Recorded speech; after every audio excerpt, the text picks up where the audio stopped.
രാജ്യത്തെ ഏറ്റവും പ്രായം കുറഞ്ഞ മേയർ എന്ന റെക്കോർഡുമായി വൻ മീഡിയ ഹൈപ്പിൽ അധികാരത്തിലേറ്റപ്പെട്ട ആര്യ രാജേന്ദ്രന്റെ രാഷ്ട്രീയ ജീവിതത്തിന് ഇപ്പോൾ വലിയ ഹൈപ്പൊന്നുമില്ല.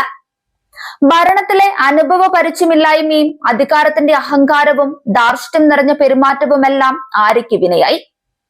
തലസ്ഥാന നഗരസഭയിൽ LDFന്റെ ഭരണം തകർന്നടിയുകയും BJP ഭരണം പിടിച്ചെടുക്കുകയും ചെയ്തതോടെ പാർട്ടി നേതൃത്വം ആര്യയെ തിരുവനന്തപുരത്തെ മുൻനിര രാഷ്ട്രീയത്തിൽ നിന്ന് പൂർണ്ണമായി ഒതുക്കി.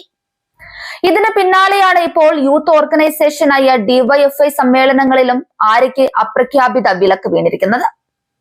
സംസ്ഥാന സെക്രട്ടേറിയറ്റ് അംഗമെന്ന ഉന്നത പദവി കയ്യിലിരിക്കെയാണ് ആര്യ രാജേന്ദ്രനെ താഴെത്തട്ട് മുതലുള്ള സമ്മേളനങ്ങളിൽ നിന്ന് മാറ്റി നിർത്തിയിരിക്കുന്നത്.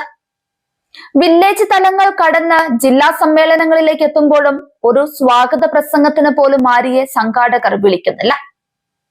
സ്വന്തം തട്ടകമായ തിരുവനന്തപുരത്ത് മാത്രമല്ല, മറ്റ് ജില്ലകളിലെ സമ്മേളനങ്ങളിലും മേൽക്കമ്മിറ്റി പ്രതിനിധിയായോ ഉദ്ഘാടകയായോ പങ്കെടുക്കാൻ ആര്യയ്ക്ക് അനുമതിയില്ല. ഒരു കാര്യവുമില്ലാതെ PM മുഹമ്മദ് റിയാസിന്റെ പ്രത്യേക ശുപാർശയിൽ വസീഫും സനോജും ചേർന്ന് പാർട്ടി താൽപര്യപ്രകാരം തലപ്പത്ത് കൊണ്ടിരുത്തിയതല്ലാതെ സംഘടന എന്താണെന്നോ സംഘടനാ പ്രവർത്തനം എങ്ങനെയാണെന്നോ പഠിക്കാൻ ആര്യ താൽപര്യം കാട്ടിയില്ലെന്നാണ് DYFI ജില്ലാ നേതൃത്വം പരസ്യമായി കുറ്റപ്പെടുത്തുന്നത്. സംഘടനാ ബോധമില്ലാത്ത ഒരാളെ എങ്ങനെ മേൽനോട്ടത്തിന് അയക്കുമെന്നാണ് ജില്ലാ നേതാക്കളുടെ ചോദ്യം.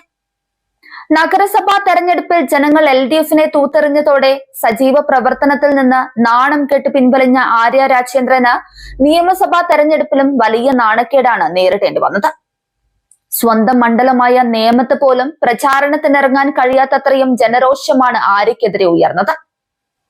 ആര്യ പ്രതിനിധീകരിച്ചിരുന്ന സ്വന്തം വാർഡായ മുടവൻ മുകളിൽ LDF സ്ഥാനാർത്ഥിയായ V ശിവൻകുട്ടിക്ക് വെറും 4 വോട്ടിന്റെ ലീഡ് മാത്രമാണ് കിട്ടിയത് എന്നത് ആര്യയുടെ ജനകീയ അടിത്തറ എത്രത്തോളം തകർന്നു എന്നതിന്റെ തെളിവാണ്.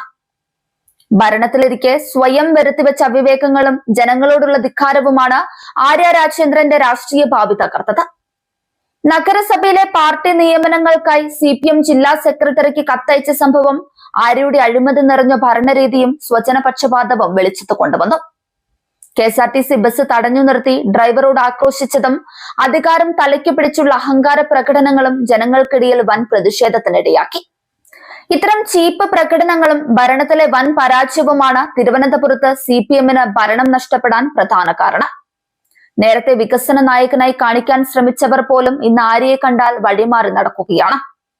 പിണറായി വിജയന്റെ വീട്ടിൽ ED പരിശോധനയ്ക്കെത്തിയപ്പോൾ നടത്തിയ പട്ടിണി പ്രകടനത്തിലും സമരത്തിലുമാണ് ആര്യയെ പാർട്ടി പ്രവർത്തകർ ഒടുവിൽ കണ്ടത്.